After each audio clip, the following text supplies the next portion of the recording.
રાંદેર પોલીસે ઘરફોડ ચોરીના બે રીઢા આરોપીઓને ફિલ્મી સ્ટાઇલમાં ઝડપી પાડ્યા છે. રાંદેર પોલીસે ઘરફોડ ચોરીના બે રીઢા આરોપીઓને ફિલ્મી સ્ટાઇલમાં ઝડપી પાડ્યા છે.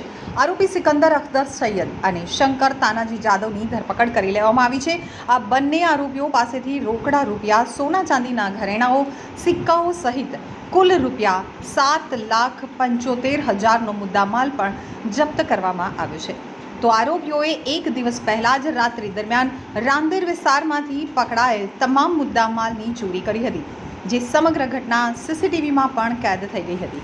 આરોપીઓ દિવસ દરમિયાન ઘરની રેકી કરતા હતા અને ત્યારબાદ રાત્રિ દરમિયાન ચોરીને અંજામ આપતા હતા. ઘરના દરવાજા, નકુચા, લોખંડનો સેટિંગના કામની કટોની જેવા સાધનો વડે લોક તોડી અને ઘરમાં પ્રવેશ કરતા હતા. ત્યારબાદ રોકડ રૂપિયા તથા સોના ચાંદીના ઘરેણાની ચોરી કરી ફરાર થઈ જતા હતા.